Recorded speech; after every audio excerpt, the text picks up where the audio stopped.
right, folks, we're back. It's another week, another episode of Reliving the Lights, Friday Night Lights rewatch podcast. My name is Josh Kuyvers.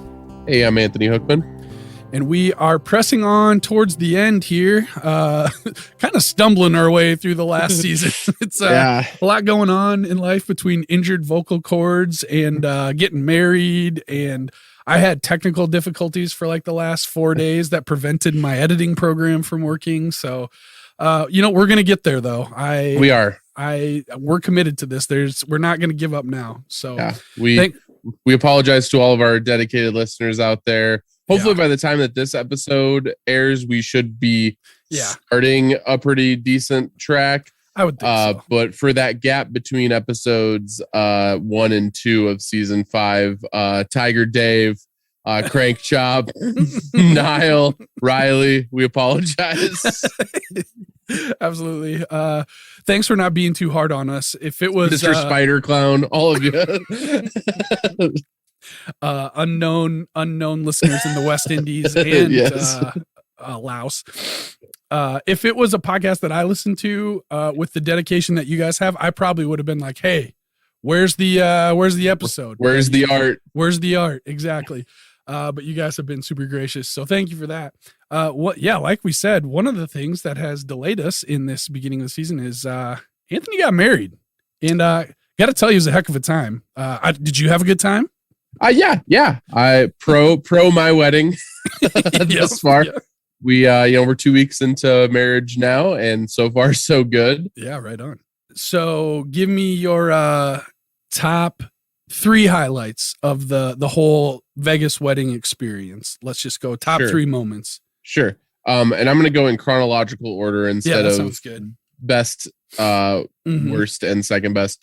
So first, we'll do we took the second day, or like literally like the morning after we flew in. So we got in at like 11:30 p.m.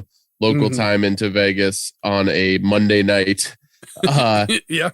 Had to show my parents and Angie's parents how to use Uber to get them to the hotels. Okay. And so then we finally got an Uber and got into our hotel about 1 a.m. local time, which is 3 a.m. here in South Dakota. Oh, yeah. So you were dragging.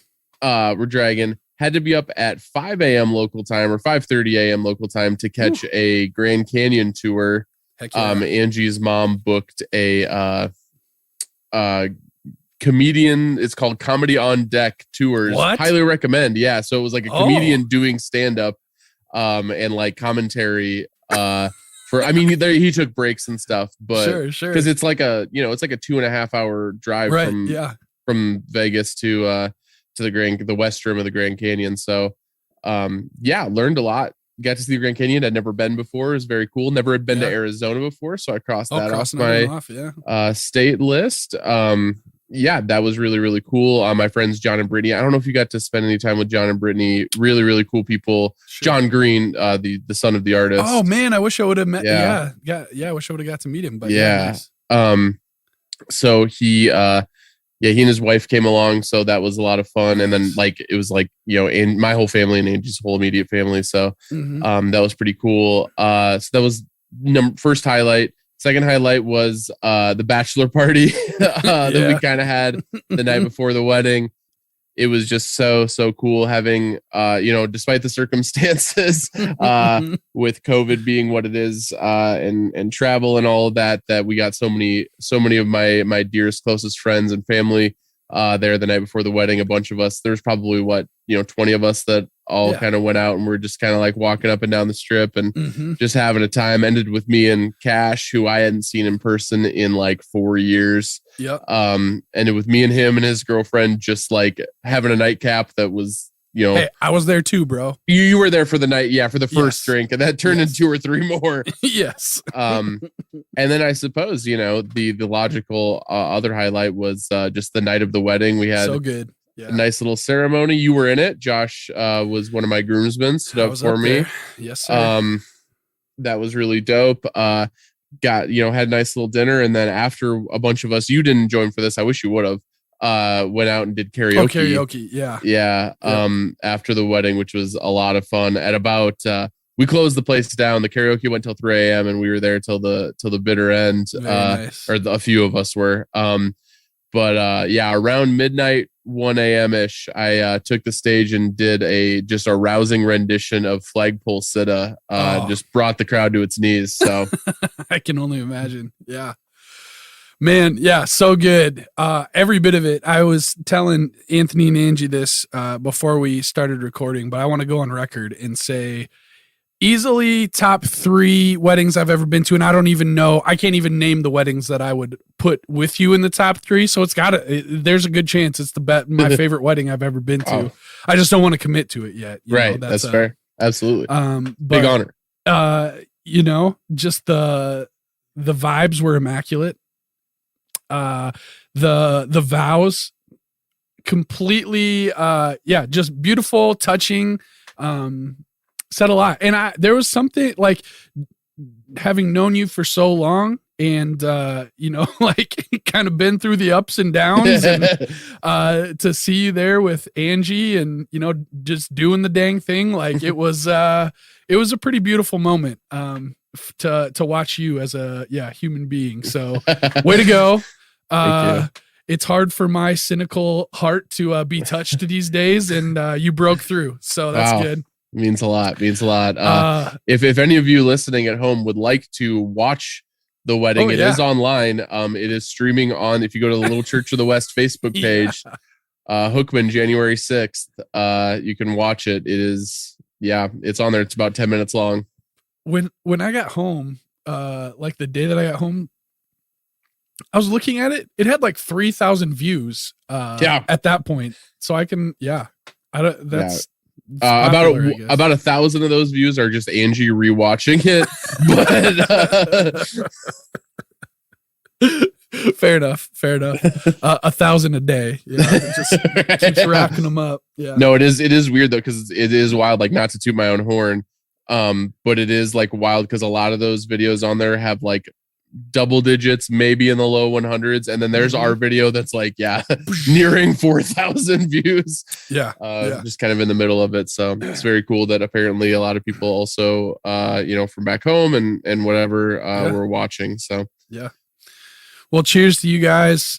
Best wishes. We Lindsay and I, big fans of the whole Angie and Anthony thing. So and I'm sure our listeners are pumped for you as well. So now we just got to find out who else can get married so we can all go hang out in Vegas. That was pretty fun. That was a good time. Yeah, right. Seriously, like it was like I told Angie, I was like, it's such a bummer that the whole thing is over, but because like I was like, I'll never be in Vegas with Josh and Jordan and Tyler ever again. That's never gonna happen.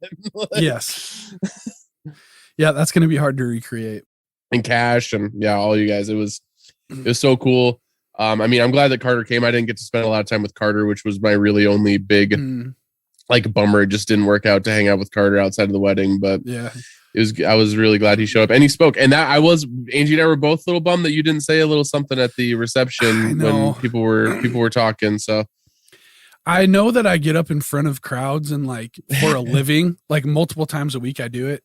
I just hate it. I always here's my thing. I always feel like what I want to say is so much bigger than what actually comes out that like I hesitate to even try because it's like, oh, my guts just have so much feeling right now. Like, how can I put that into words without sounding like an idiot? So hopefully this will have more listeners than we're at the reception. So hopefully by going on and on about how much we love you and thought the wedding was beautiful, this actually counts more than speaking at the reception.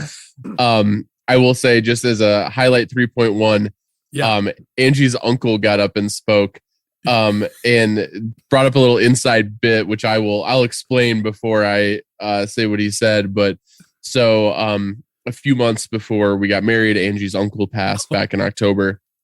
And so after the funeral, Angie's other uncle, Rich, kind of like stepped up. A bunch of us were standing outside and talking, and he stepped outside and he just goes, "Well, it's LSD time.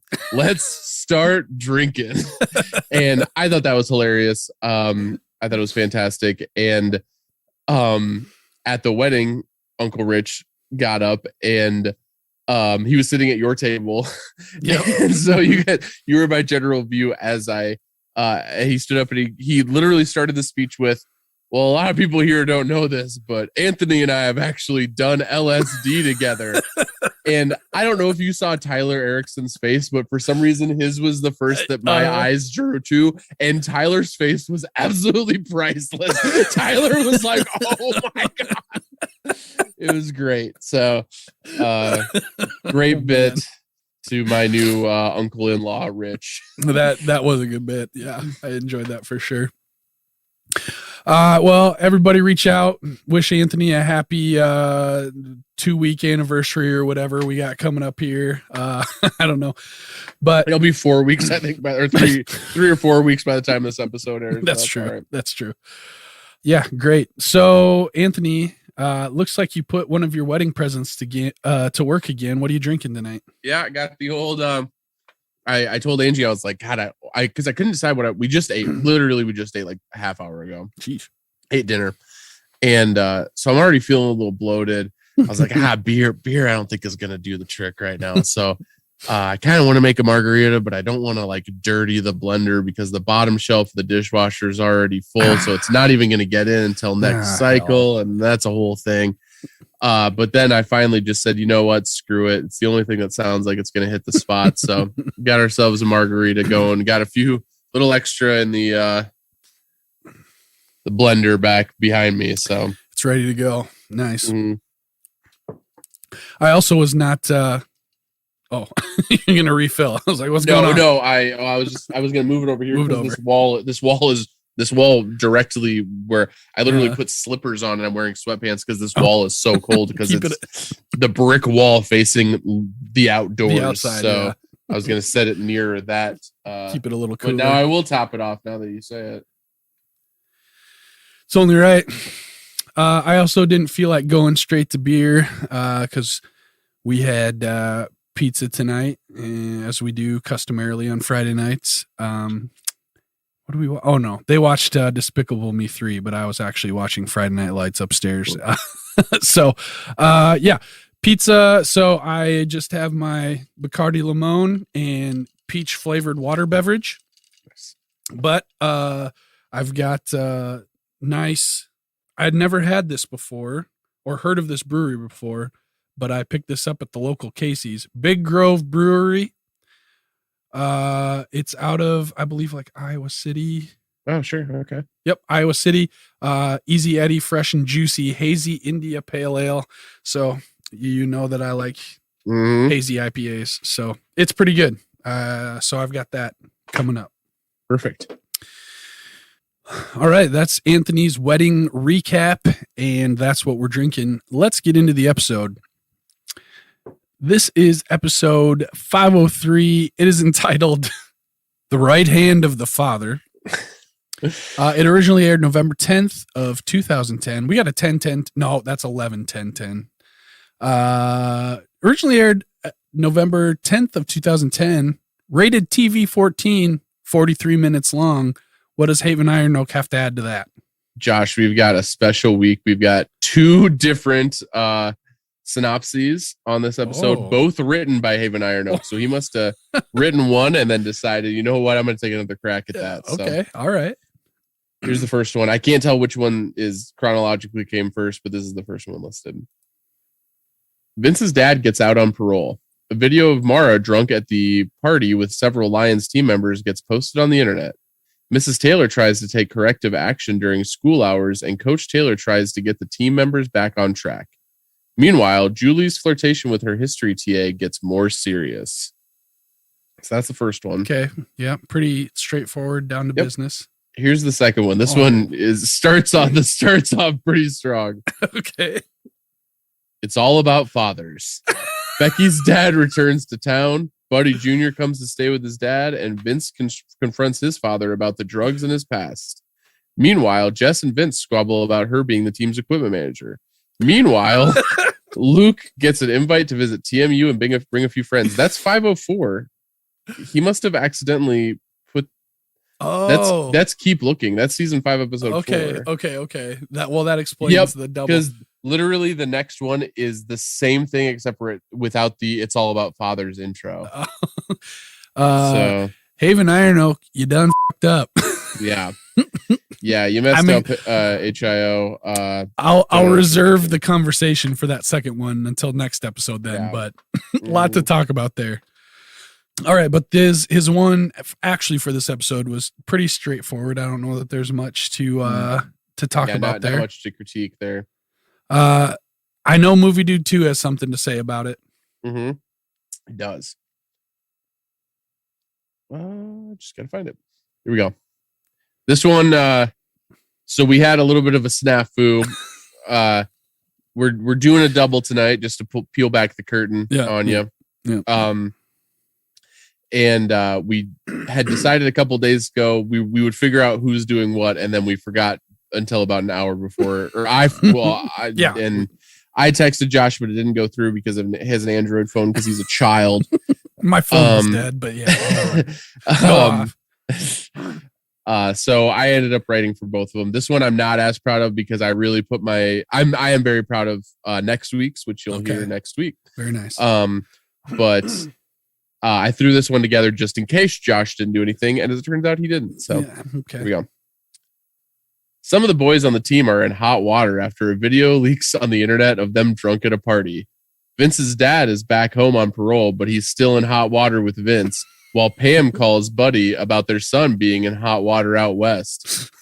Julie's TA is briefly in hot water after Julie finds out he's married, but she's so thirsty that it doesn't matter in the long run. Oh, see, that's genius right there. Because you kept the water theme, but you turned it into thirst. That's ooh. That was I will credit Angie on that. She came up with the thirsty, and she also wanted to throw something in about like Julie being thirsty because she's hot for teacher to keep like the hot water thing on, but you thought a little too much. I couldn't quite make it work. I couldn't quite make it work to my standards. I like it. If you wanted to make it a little more Haven Iron Oak like, at least compared to next week, it's all about hot water. All right, nice work. Thank you for doing that. You're really developing an art form with this all. And I respect it. Yeah. All right, let's get into the episode. This episode starts out. We see Buddy. It's a grand opening, right? Yeah, buddies. We're gonna finally find out what the heck kind of business Buddy is starting, and he's going big for this opener. Yeah. Actually, it was pretty risky because we find out that this is directly after the game last week. So this could have been a loss. Like this could have been not a celebration. Yeah. Yeah, everybody's there, and turns out he opened himself a bar and grill. Yep. Buddy's bar. And he got Gary Clark Jr. to perform live at the bar after the game.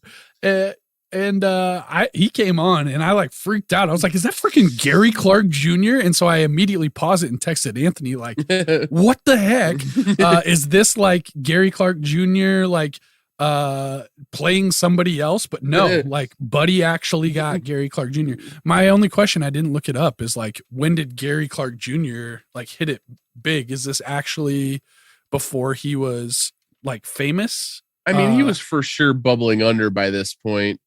So he headlined Sioux Falls Jazz Fest in what I want to say was probably like 2015 or 16. Mm-hmm. I want to say 2016.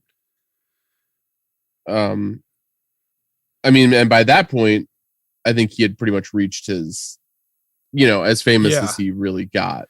But yeah, his first album came out in 2001. So I don't know how popular he was in 2010, but I got to imagine he was pretty well established. But I am seeing that he is from Austin, Texas. So that's the hookup and the connection for sure, is that he's another Austin guy. But yeah, big get for Buddy. Huge get. Pretty impressive. But yeah, Buddy, I guess it makes sense. Buddy owning a kind of a sports bar and grill. Probably a good fit for him. But it looks like pretty much everybody's there. The team just won. Buddy announces that they're gonna have the game balls from all the Lions wins for this season. They're gonna put them on display in Buddy's bar there. Yep. I'm not sure. I felt like maybe Coach was not aware of this plan by the little look that he gave. Yeah. He announced like, oh, okay. All right. But yeah, big party, big deal. There's a lot of good vibes around the Lions right now. Yep. He pulls up Coach and Tammy to put the game balls in the trophy case that he has, I guess, purchased. Yeah, which is not set up very well for footballs because they're just flat shelves that they're trying to set footballs on. So. Yeah. Vince comes home, presumably the next day, or no, later that night. Mm-hmm. Vince comes home later that night. His mom is cleaning. So he's kind of like, what's going on, Mom? And we learn that Vince's dad is getting out of jail. Vince, not thrilled about this. No, he's not happy. He asks his mom, where's he going to sleep? Mom says, I haven't really thought about that, but will you come with me to pick him up? And Vince is obviously not into that idea. Mm-hmm. I don't know about you, but I worried when we saw Mom cleaning the house late at night. I was worried she was like got into cocaine strung or out, something, but no, it's her former husband. I don't know if they're married. Yes, hard to tell if they are or were married or are technically still married. Yeah. Don't know. We hit the opening credits there. After that, we're in Principal Levi's office. Coach and Tammy are there. Principal Levi is showing them a video on the internet of Maura, is that her name? Yeah, Maura. Maura, the rally girl at the party that we saw last week, I assume. Extremely drunk, passed out. Guys are passing her around. Mm-hmm. We find out that has gotten out to the public, and parents are pissed about it. Not only has it gotten out, Josh, it's got 2,000 views. No, not 2,000 views, 2,000 hits. That's right. I thought it was a very 2010 thing to say. Yeah. Outdated pop culture reference. Yes. Yeah, they're not happy. They want football players expelled because there's football players in the video. Coach Taylor says, nah, don't do that yet. Like, please don't do that yet. Let me check into it. I'll see what I can find out. Because there are lots of other people in the video, but people are keyed into the football players, obviously. Of course. Julie, back in college, we find out she got a C+ on a paper that she wrote. Mm-hmm. Or, I'm sorry, C-. C-, yep. A C- on the paper in the class with the creepy TA. And she's looking pretty bummed about that. Yep. Pretty disappointed.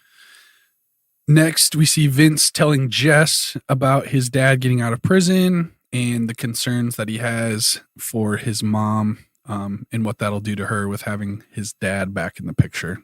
Mm-hmm. Buddy's on the phone with Pammy.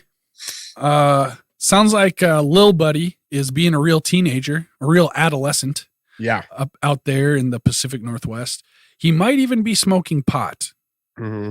Might be smoking pot. We're not sure. But that's kind of the last straw for them. Pammy wants Buddy Senior to come help get Lil Buddy back on the right track. Mm-hmm. Yep. Yeah, she asked Buddy to come out west to see him. Yep. Tammy and Maura, whatever.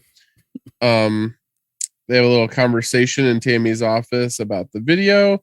Maura is being pretty shut off about this. Like she doesn't think it's that big of a deal. Mm-hmm. It's whatever. Tammy's trying to convince her that it is actually a big deal. She's not very impressed by the whole situation. Out at practice, Coach is working the hell out of him as punishment for the party video. And we see him chewing them out about the whole thing. Vince and Luke try to tell Coach, like, hey, like the whole school was there. Why are you being so hard on us about this? Which, not a great tactic. Never a good tactic, I got to say. No. Coach tells them, you guys all know the standard for our team. If anyone breaks those standards, they're gone. They're off the team. So we get a scene of Vince arriving home to mom and dad. He's pretty cold to Pa Howard. Mm-hmm. It's pretty awkward. He's also pretty upset that dad is staying with them. He ends up just walking out the door. Yeah, it really seems like Mom, Pa Howard are excited to get back to old times, but Vince doesn't really have any old times that he can look fondly upon. Mm-hmm. So next we're at some sort of like school assembly for just the women about the effects of alcohol, the dangers of alcohol. And the lady leading it is super boring about it. Nobody's very interested in what she has to say. You can tell everybody thinks it's pretty dumb. This distresses Tammy. She wants these ladies to listen up. Yeah, one of the few moments that I can think of in this series where Tammy like straight up loses her cool. Little unhinged, yeah. Like Tammy goes off. Like it's pretty bad. Yeah, I have in my notes. She comes off pretty judgy and a little unhinged here, which she cares and she wants the ladies to know. So I'm sure it comes out of a good place, but yeah, she loses it a little. Back at practice, I assume this is the same practice. There are a couple players we've never seen before. Jacob and Wade, absolute doofuses. They're like on a water break or something, and these guys are doing the like imitating the video of like the kind of like rag doll, whatever that we see in the video, and everybody like walks away like they're like okay, that was funny, but joke's over, and they just keep doing it like to no one, to nobody, like. Just most avoidable, expulsion from the team ever. Not a great move. Jacob and Wade at this point do get kicked off the team. Oh, they at least get kicked out of practice, but I think the threat earlier implied was that you get kicked off the team. So if you can't live up to the standards of the team, so they're gone. Luckily, they're no one we've ever heard before, so I don't think it's going to be too impactful to the success of the team. The first time, it's probably why they kept doing it, is the first time they've had the attention of anybody else on the team. So they're like, hey, we're still doing the bit. We're still doing the bit. Guys, come back. Check it out. Remember? Julie, back at college, she kind of meets with the TA, talk about her paper and the grade that she got on it. He tells her that she'll never be a great writer because she doesn't have a curious mind. More or less. He basically tells her that she writes too safely. And she's kind of like, oh, this college stuff is a whole other level. Huh? This is what it's about. Yeah. But he puts it in a way. Okay, first of all, I put in my notes, comes off super predatory. Yes, which does definitely come into play later. But what I thought was dumb about it is he's like, listen, Julie, I've gotten to know you a little bit, and so I know that you're not like you're not really saying everything you have to say here, which I think is kind of lame, because then she is being penalized for this guy having a boner for her, basically. Right. But anyway, yeah, he does believe that she is a promising student, so he invites her to Professor Nevin's salon. Yeah. I've never heard of this definition of the word salon before. Same. In fact, I might just look up. I'm going to put define salon into Google, and I mean, I can put together with context what it is, but a reception room in a large house, an elegant apartment or living room, a fashionable assemblage of notables held by custom at the home of a prominent person. Okay, there you go. He invites her, the creepy predatory TA invites Julie to a fashionable assemblage of notables, such as literary figures, artists, or statesmen, held by custom at the home of a prominent person. So there you go. Julie sucks. After the assembly, Jess expresses support for Tammy. So they just had their alcohol talk. Jess goes and talks to Tammy and says, like, I apologizes on behalf of the girls. Yeah, that was, yep. So she talks to her. She says, like, what's the whole deal with this rally girl thing anyway? But I kind of get it because everybody wants to be part of the team. And then Tammy tells Jess, hey, you should be the new equipment manager for the football team, which I wasn't sure what Jess was going to think about that, but she was very into it. She's all about it. Yeah. At practice, which may or may not be the same practice as earlier. All one day. Stuff. I don't know. Yeah.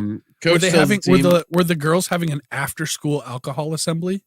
Could be. Yeah. It's hard to tell. I mean, when else are you going to get all the girls in school to, I don't know. Yeah. I don't know. But yeah, at the practice, coach tells the team they're going to start doing some community outreach. And also they're going to be wearing suits on game days instead of jerseys, which honestly, usually a Coach Taylor guy, also usually a pro suit guy, but this is a big ass, Coach Taylor. High school kids wearing suits to school all day. And well, not only that, we got to consider, I know, Josh, you bought a new suit for my wedding. I bought a new suit for my wedding. Yeah. Not cheap. You're working at the low income school in town. Like, it's a big ask to ask these kids to buy at least one suit a piece. I didn't think about that. But I did notice that some of the guys had pretty nice suits. I was kind of impressed. So yeah, maybe a little inconsistency with our narrative here of who the East Dillon Lions really are. Cause they were looking good. Yeah. I did actually have a suit that looked pretty great when I was in, like, I probably got it in high school and then wore it through college. I know I got it in high school because I wore it to, like, All-State Choir or something. Mm-hmm. But picked up a suit at Goodwill for like $14, and it was like dark navy with pinstripes, but like not gaudy pinstripes, like nice subtle pinstripes. Classy, yeah. And I'd know that I had it in high school because I also have I still have my freshman college ID, and I was wearing the blazer, like the suit coat of that, with a Dumb and Dumber shirt of them on the moped, saying I can get 70 miles to the gallon on this hog underneath it. Also a cross necklace because it was 18-year-old Josh. So anyway, you can find some good deals occasionally at Goodwill. It's true. Yeah. Angie's brother-in-law found like a very nice suit at the Goodwill in Watertown for extremely cheap. Like, nice. I'm pretty sure, I don't remember if he was wearing it at our wedding, but he wore it to her uncle's funeral in October. And like, it's a pretty sharp suit, gotta say. Nice. I actually wore that very same getup, the suit coat with the Dumb and Dumber shirt underneath, to a band concert in high school, and Mr. Jeff Patzloff was pissed at me for that. Yeah. I was like, I'm wearing a suit coat. It's more dressed up than like half the people here. But he was not enthusiastic about the Dumb and Dumber shirt.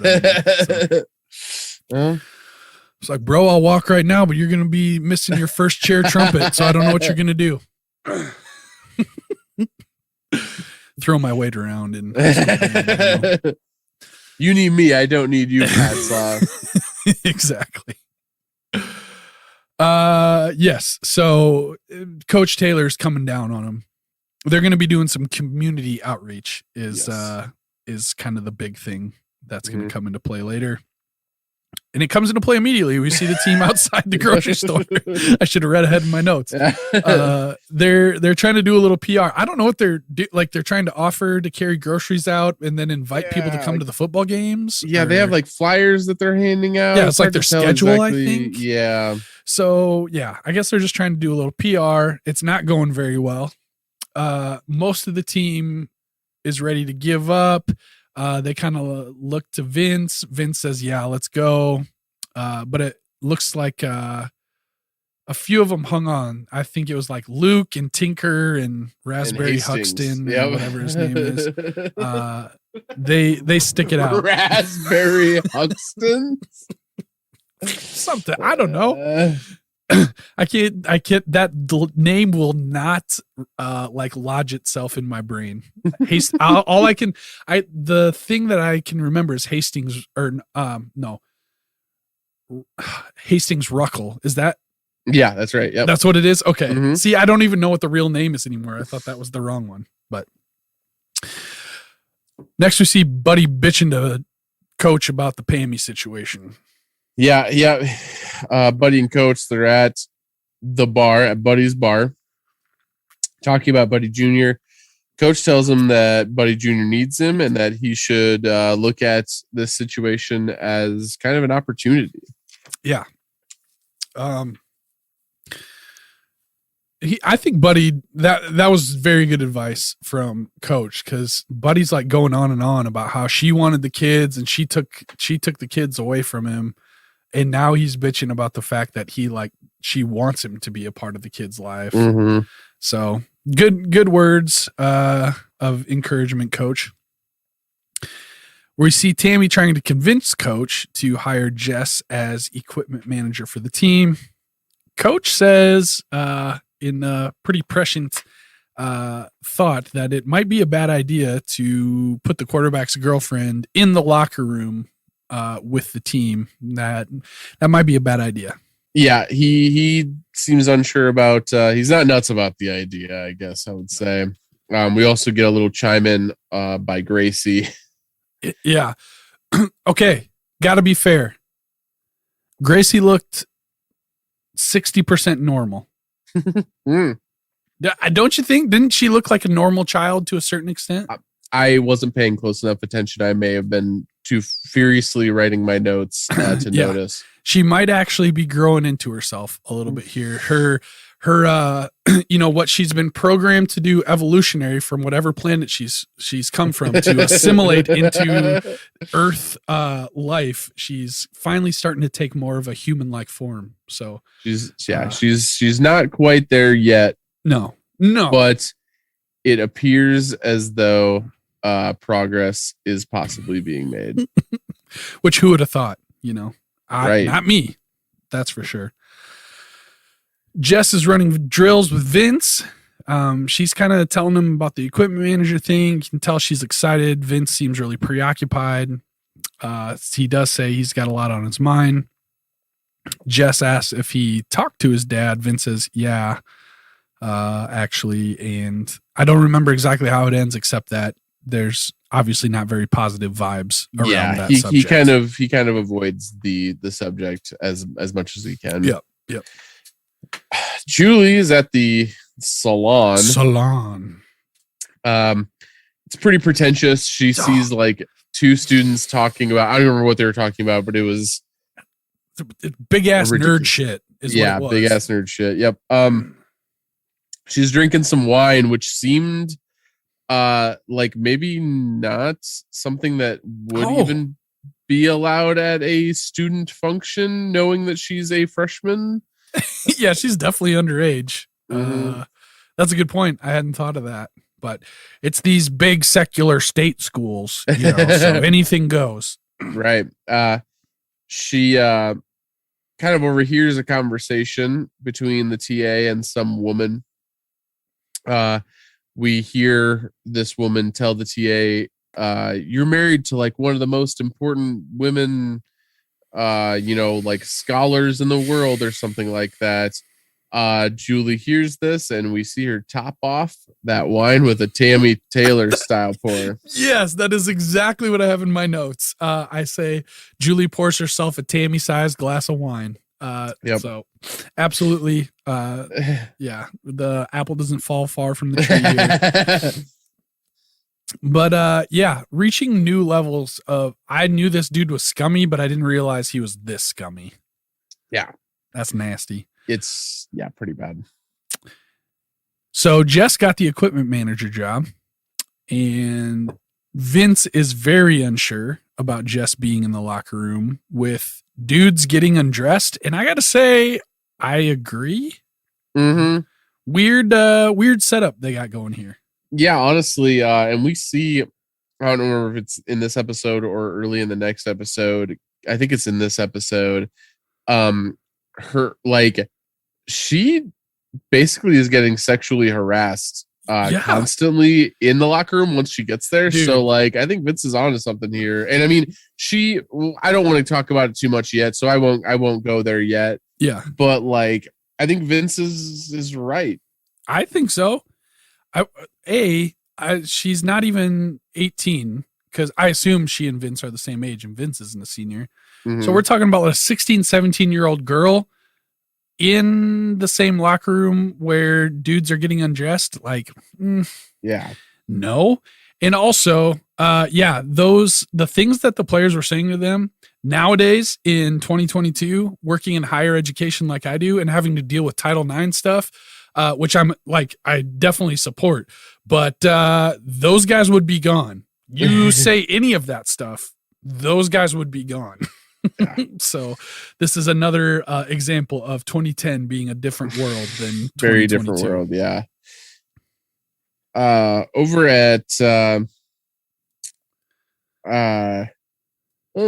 school, East Dillon. Yes, over at school. I was like, because they were already at school. I don't want to say over at school. The timeline's weird. Yeah. Again. Tammy's going into a supply closet for something, and she finds Maura making out with some dude in the supply closet. And she kind of pulls her aside to do some counseling. Maura is seemingly just we went to high school with girls like this. Yeah.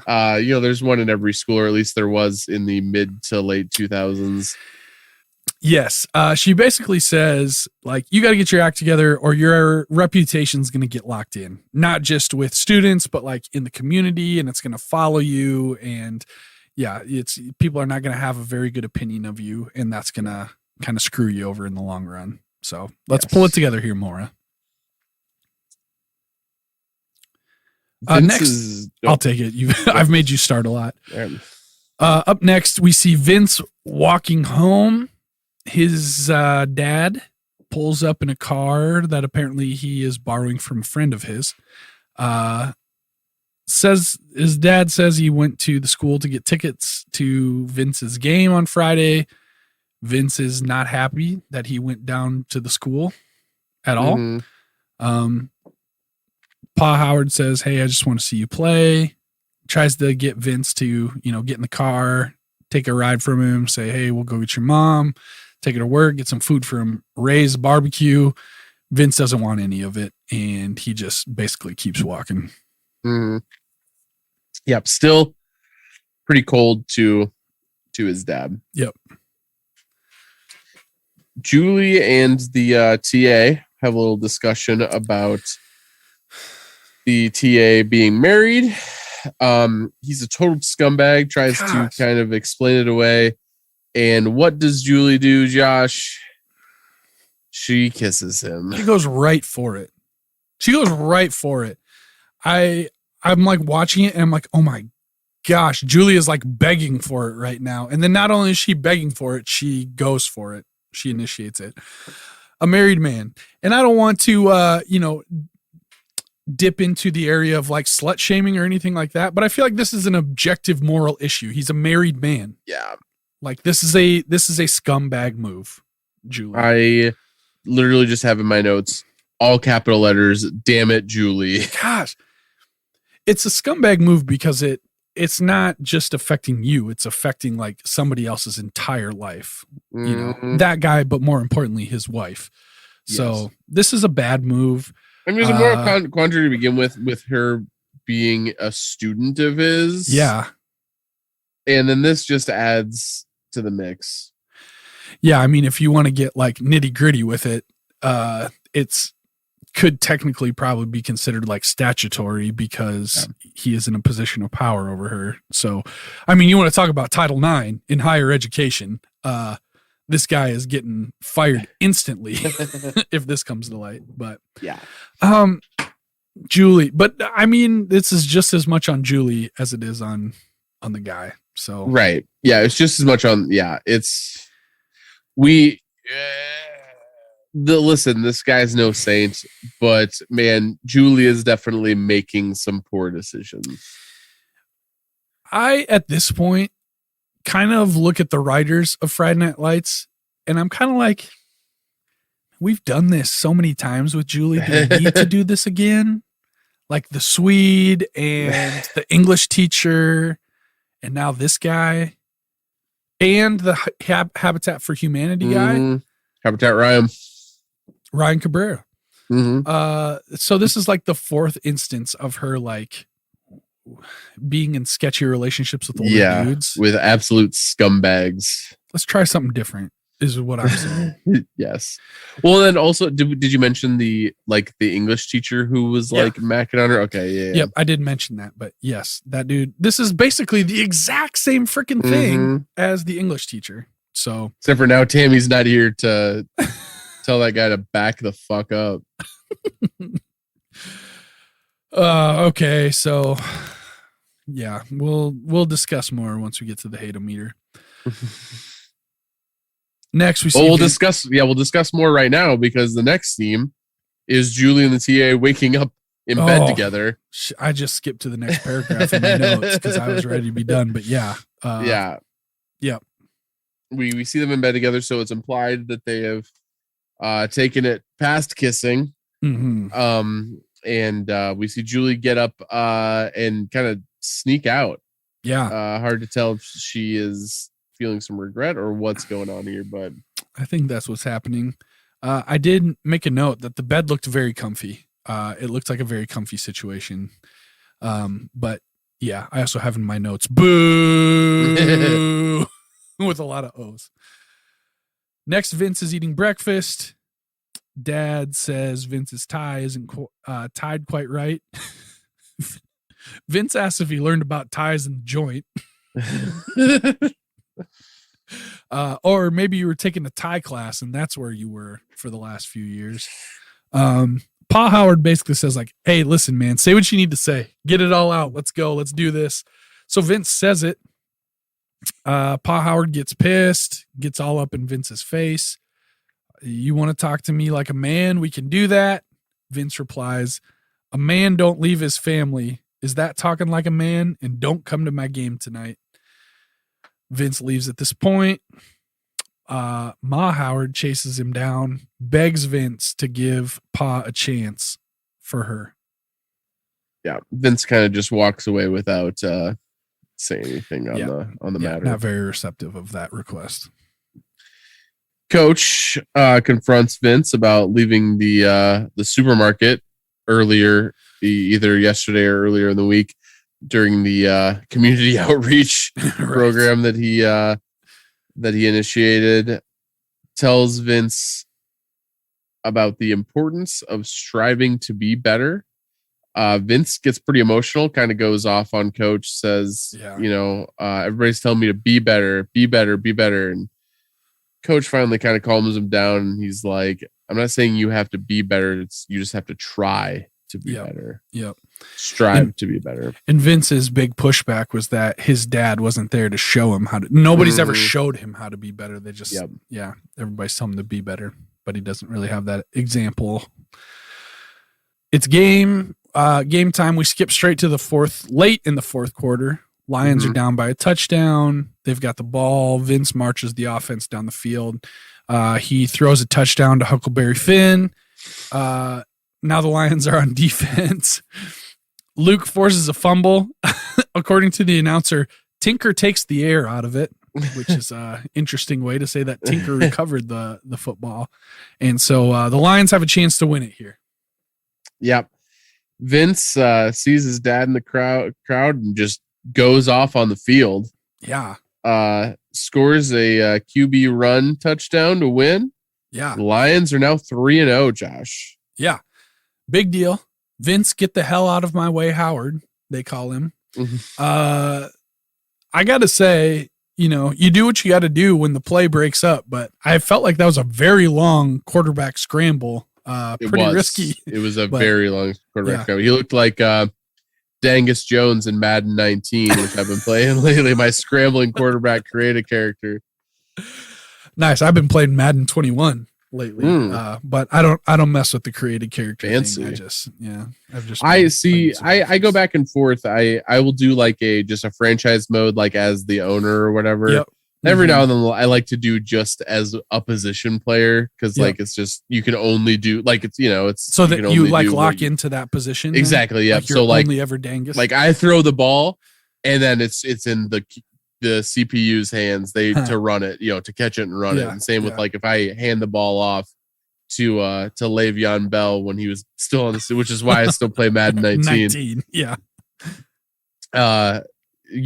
Whoever the CPU takes the ball and they do the run. Nice. So. Yeah. No, I've never really done it that way, but it's kind of fun. Next is the after party at Buddy's Bar and Grill. We see Vince. It's a big party. People are very pumped. Vince puts the game ball of the latest win on the shelf. Mm-hmm. We also see Buddy. He's in the moment. He's inspired by this Lions team winning and doing great things, and he decides he's going to do a great thing too. He calls up Tammy and says, "Send Buddy Jr. home. Send him home to Dylan." I wrote it down because I just thought it was so dramatic. Send Buddy Jr. home to Dylan. The boy needs his father. Pammy says, "Are you sure?" I've never been more sure about anything in my life. Send my son home, Pam. Which I would blame the writers, but I do feel like that's how Buddy would talk in that particular situation. Absolutely. That could have been some Brad Leland ad-libbing. Yeah. Next, Julie's in the library. The TA, creepy ass TA. Do we even know this guy's name? He was probably said at some point, but no, I literally have him only listed as TA in my notes. So the TA stops and talks to Julie. He apologizes. He basically says, like, "I'm a teacher, you're a student. It wasn't a good idea to begin with." Julie says, "Yeah, you're right." Mm-hmm. He says, "So we're good then?" And you can tell Julie's not impressed by that interaction. Next, Vince comes home. Dad's packing up to leave. Tells Vince he's at the game. Says he needs Vince to know that he does realize how much of Vince's life he's missed. He did some bad stuff. He was gone. That's time he'll never get back. You're already better at 17 years old than I've ever been. So, boy, yeah, there's a lot here. You're the man of the house. You're right. But for the first time tonight, I knew what pride felt like watching you out there. So he like shakes his hand, says he's proud of him, puts on his stanzo, and he leaves. Vince asks him, "Hey, where are you going to be?" "I'll be around, son." Oh, that's credits. The end of the episode. Yeah, roll credits. Dang. All right. That's it. We'll be right back with our awards for the week.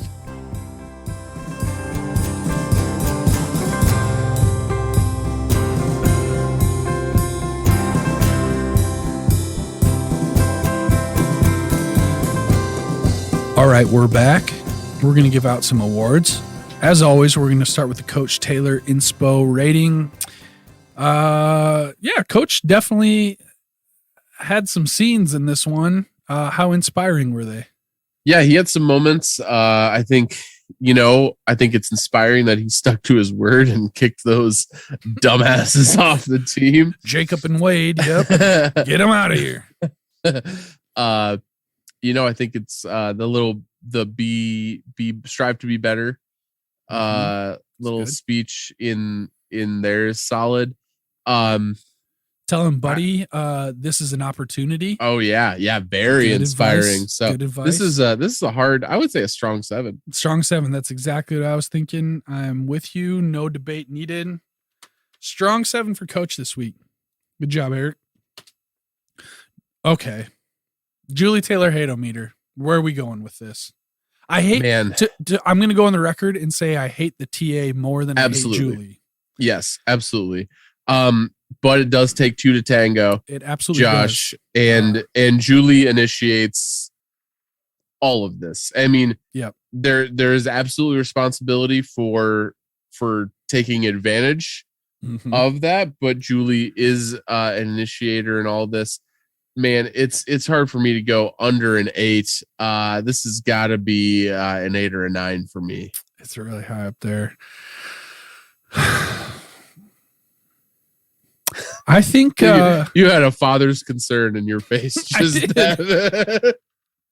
It's like it's because I don't want to go 9, but I do think it's a 9. I want to almost give Julie the benefit of the doubt here, but I don't know that I can because you're an adulteress, Julie, and it's hard to recover from that. It's hard to have mercy on that. So if you're good with a 9, I will. Yeah, you gotta do it with hurt in my heart. I'm gonna give it a 9. All these dudes are like the same guy, right? They all are 100%. They're the same guy. It's like a smart person that thinks Julie is smart and has something special about her. It's if Matt Saracen hadn't stolen her heart early in season 1, I think that oily guy that sleeps with Tyra, he could have been a Julie Taylor suitor. Wait, who are you talking about? Oh yeah, the oil guy. Yeah, the oil guy, yeah. Literally oily guy, yeah. Yeah, gross. Big Rig Beer Tally, we see 0 Tim in this episode. So hate to see it. Yeah. No beers. I mean, is there any other teen drinking here? Julie. I mean, outside of give Julie probably like at least 2 because she drinks and then pours a really big glass. So yeah, we see the footage from last week of the drunken party. So I mean that's in there too. But yeah. Well, let's do the Julie Taylor drink tally. I think we give her 2.5 at least. Yeah. Okay, the Alamo Freeze presents the Matt Saracen Oshucks Goofus Maloofus moment of the week. Reminder that this can go to anyone who is a Goofus Maloofus in the episode. I think there was a little scene, I don't know if we talked too strong about it, but of Billy Riggins, who has really taken the Goofus Maloofus mantle this season. That's true, yeah. When he's kind of trying to show Jess the ropes. Yeah, talking about staph infection and stuff. Yeah. That one is the first one that comes to my mind. Maybe those dipshits that were doing the bit longer than it needed to be done. Wade and whoever. Yeah, Jacob. I like giving it to Billy Riggins because he takes everything way too seriously as a coach. So I like it. The Donnie Buddy Garrity sleazeball move of the week. We definitely got some Buddy here. Yeah. I mean, first thing that comes to mind for me is him bitching about having to be a dad. that's up there. That's mine. Yeah. I guess the first thing that came to my mind was him doing the game ball thing. Without getting prior Coach Tammy out there. Yeah. But I think bitching about being dad is pretty good. The Joe McCoy stud of suds smug scumbag move of the week. Again, can go to anyone who is a smug scumbag. That's the TA. I can't see what's going on. It's off camera, but I think it has to do with the margaritas. Yeah, the blades. I was feeling off the blades fell in. Those are sharp blades, man. You gotta. They look sharp. That looks like something that'd be on a Hellraiser movie, right? Yeah, man. These freaking blades they're not messing around. You don't want to grab those. I gotta check my hand for lacerations. We gotta have a 30-second timeout for bodily fluids. Yeah. All right. I do think the scumbag though is we got to go with the TA, right? Oh, absolutely, yes. Nasty scumbag. Yeah. Being married and sleeping with a student. Ugh. Hate to see it. Notable music cues got to be Gary Clark. That's the most notable. Absolutely. I did not pick up any other music. Nope. Outdated pop culture reference of the week. We mentioned something. The 2000 hits. Yeah, 2000 hits on the YouTube video. People don't look like anymore, right? 2000 hits. I don't think so. Maybe, I don't know. I think the fact that just like 2,000 seems like a big number, because as we've established, we think that this town is about 30,000 people, 30 to 40,000 people. Right. 2,000 hits on a video, like that is a fraction of the of the community. Yeah. I mean, frick, I'm looking it up right now, but let's see how many hits Anthony's wedding video has at this moment.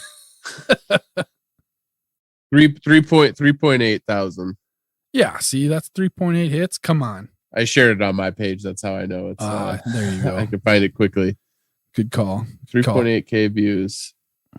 Oh boy, there's some of these weddings with like 2 people in the. Yeah, most of them actually have a lot. A lot do not have a big crowd. Yeah, the Suwanek wedding of January 11th has literally no one else except for them. Also, I just want to say that the guy who does this for a living, who officiates this, had a pretty nice little sermon spiel thing that he did. It was nice. I thought it was very nice. I thought it was better than a lot of pastors who try to pull that off. Like, and this guy looked like he definitely could have been like an Elvis impersonator. Oh, for sure. You know? I'm pretty sure that he definitely does. Yes. Because I don't know if I told you this, but we did have the option to have Elvis as the officiant. Oh, we also had been that guy. We also had the option to have mini Elvis as the officiant. Oh. Okay, I'm scrolling through now to see if I can see any weddings with mini Elvis. Yeah. Which I was all for. I was like, that would be a pretty good bit. Incredible. Yeah. Oh, there's the Hookman wedding. Yeah, look at you guys. These weddings, after you have like 2 comments, 6 comments, whatever. Then the Hookman wedding here. 119 comments. These other suckers getting married in Vegas have nobody to love them. No, but you guys have exactly 98 who have liked or loved the post. And you know what? I haven't been on Facebook in like a year, but I'm going to go ahead and love that post. So now you have 99 people who love you. Okay. Hits. That's how we got onto that. Quote of the episode. I don't have anything noted. I have some quotes written down, but not like quote of the episode type stuff. So I also did not write anything down. Let's see if there's anything on the IMDb. Oh yeah, this is actually a pretty good one that's on the IMDb. Good. The conversation between Coach Taylor and Vince. Sure. Coach Taylor says, I first met you. You were climbing out of a police car. People said you were a punk, that you never last on the field. You know they still believe that? Vince says, screw them. I work hard for everything I've got. Coach Taylor says, I know you do, and you ought to be damn proud of that. I am. I'm proud of you. Your teammates are proud of you. It's about character. It's about striving to be better than everybody else. Vince says, Coach, my dad just got out of prison. He's staying with me in my house, and I can't stand him. My mom, she asked me to forgive him, to be better. And you're asking me to be better. I don't know how to be better because he never taught me how. He never taught me how to be better. He's not around. Coach Spivey steps in.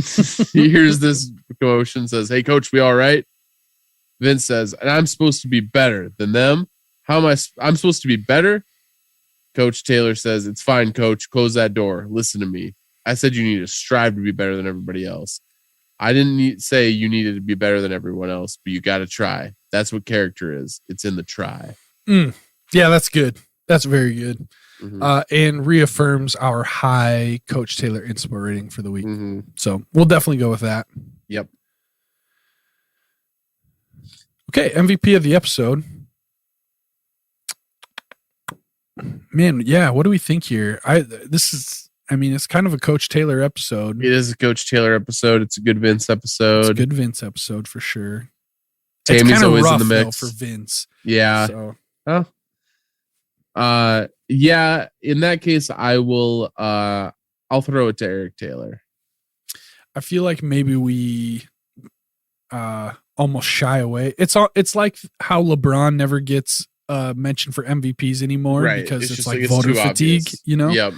So let's go ahead and give Eric Taylor the nod for MVP of the episode. Congratulations, Eric Taylor. You are this week's MVP of the episode. That brings us to our episode rating. Before we do that, I'm looking at the IMDb rating, which we'll get to in a second, but I did see on the IMDb, the goofs section, goofs say, when Vince runs into the end zone at the end of the game, a camera crew is standing on the field, which I also saw, and I took a snap of it and sent it to you, because it was just like, it's not like they were like off in the corner. It was like they were standing in the middle of the end zone.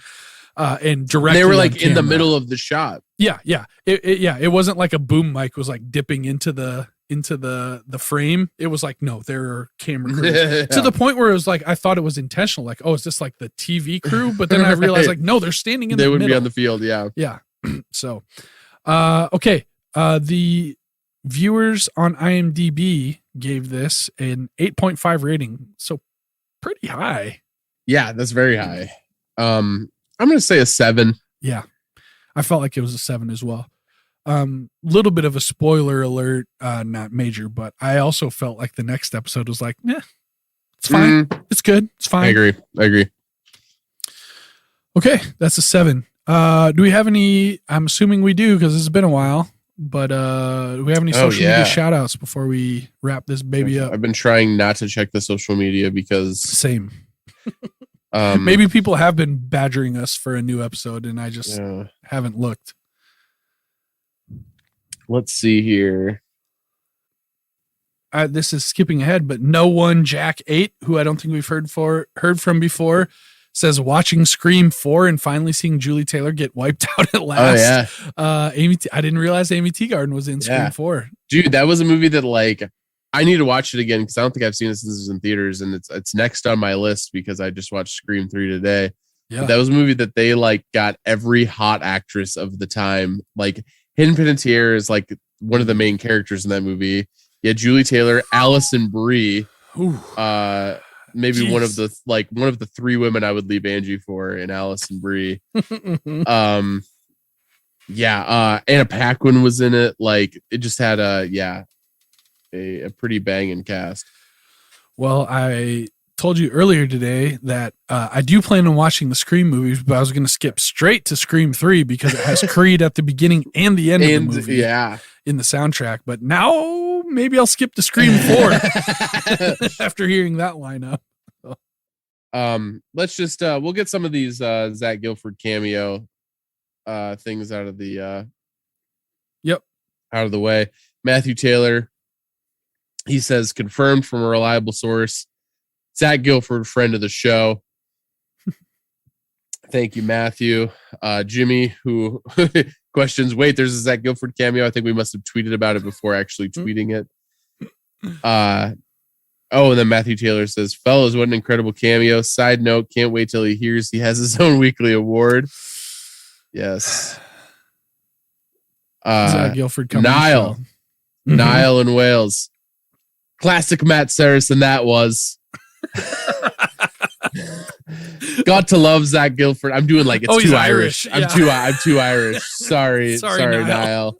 I don't know how.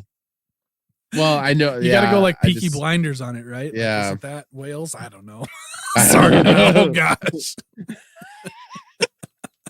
It's not. First, we're talking about pounds. Yeah. I went too Irish with it. I apologize, Niall. I fell back on the Irish, so I'll stop trying to imitate your accent. But happy belated birthday to me. Thank you, Niall. Sorry for just making fun of you before you wish me happy birthday. Hope it was great. Much love from Wales. Thank you, man. And the pound, I'm pounding you right back, my guy. Right on. Jimmy once again says, I kind of wish you went full Goofus Maloofus on it. Absolutely. Yeah. You and me both, buddy. Yeah. Lots of well wishes and congratulations on the marriage. Mm-hmm. Oh yeah, because you tweeted about the wedding. CJ Arnold says, looking at names of FNL characters, it seems clear certain writers are fans of various teams. JD McCoy / Vince Howard, named after UT quarterbacks Colt McCoy and Vince Young. Good point. Whoever wrote season 4 clearly was an San Diego Chargers fan. Jess Merriweather and Becky Sproles, named after 2 big Chargers. Oh. I've never put that together, but same. Sure. Good, great catch, yeah. CJ. Matthew Taylor tweeted us another tweet. College football 150 doc came on ESPNU after Texas Tech's basketball game. So I started watching it. Not sure if this guy is supposed to be Scott Frost or Jesse Plemons, but it's clearly one of them. That is wow. I mean, I'm even looking at like current pictures of Scott Frost, and I've never put that together, but it acts absolutely. Yeah, he's got some Landry in him for sure. Good catch there. No doubt. Matt Taylor. I believe that's all we've got. We're caught up there. So please do reach out to us on Twitter at Reliving Lights. We would love to interact with you. We have fallen a bit behind. We haven't really interacted, I guess. So I'm going to go ahead and like all these posts as a bare minimum of interaction. But yeah, we appreciate you reaching out, all of you. And thanks for the well wishes on the wedding too. Yes. Yeah. Thank you very much. Means a lot. I saw a lot of, and so I got even some tweets directed toward me. Oh, nice. Yeah. Due to that, from the fans. So I guess I can do some shout outs there. I just have to find them. I tweeted that from your reception, and I got to say, I ate like a freaking king at your reception. So thank you. I took full advantage of all of it. The open bar and just huge amounts of pasta and cake that I could consume. Excellent. That cake was really good. It was. It was all good. It was all solid. Yes, you tweeted. I know that we got some of the fans that tweeted at me. Oh yeah, lynched his heart. She retweeted that. Oh, she retweeted my Borat voice, my wife, my wife, and said, "Congratulations, Nancy and Anthony." So I'm gonna like that one. Sorry, obviously it was a very busy a lot going on. Several days, so I did not wasn't touching Twitter outside of just tweeting myself. So anyway, well, yeah, no, we appreciate, we love the social media shout outs. Some of you have started following my personal page. I usually am good at following back, but once again, I have been very busy. So I promise you I will follow y'all back if you follow my own personal page. I just have been lazy about sometimes I forget to follow people I actually know in person back for like a couple of weeks. So my apologies. We appreciate you all. Thanks for reaching out. So let's close this thing down. What's your lesson of the episode? What's the moral? What's the takeaway that we can apply to our lives? Folks, don't forgive your fathers. It's not worth it.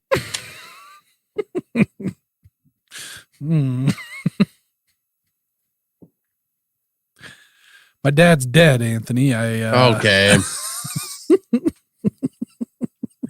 We had very different paternal experiences. 100%. And nothing's usually these pop out at me. Usually they don't pop out at me, and I've been hanging on to that one for a couple of days since I watched this episode. If you have the opportunity to have sex with a married man, just don't. No. Don't do that. Or a married person. Just don't. That's a good point. Yeah. Man, woman. Do not non-binary. have sex. You know, not saying that you should give up hope that there could ever be a relationship or whatever, because, you know, things happen. But don't be the catalyst for that. Unless I don't know if this is going to blow being up. Famed Platte, South Dakota band catalyst. Then you should always be catalyst. But yeah, because banger after banger from Catalyst, but get this crap out of my head. All right, there you go. There's our episode for the week. It's been a while, but Anthony, good to get back into it with you. Been great. I gotta say, shout out to our listeners in the West Indies. Shout out to our listeners in Laos. I feel like we owe a special shout out to our listeners in Wales today, especially Niall. Yes, special shout out. We have we're not as dumb and ignorant as we sound. We are. I hope you realize, from the rest of us, our hours and hours and hours of content, I hope you realize that we're not dumb and ignorant, but I hope not. Maybe we are. Hey, but we're just taking the piss, mate. All right, we're going to close this thing down before we get any deeper in the hole. So tune in next time for another episode of Reliving the Lights of Friday Night Lights Rewatch Podcast. Let's touch God this time, boys. Let's touch God.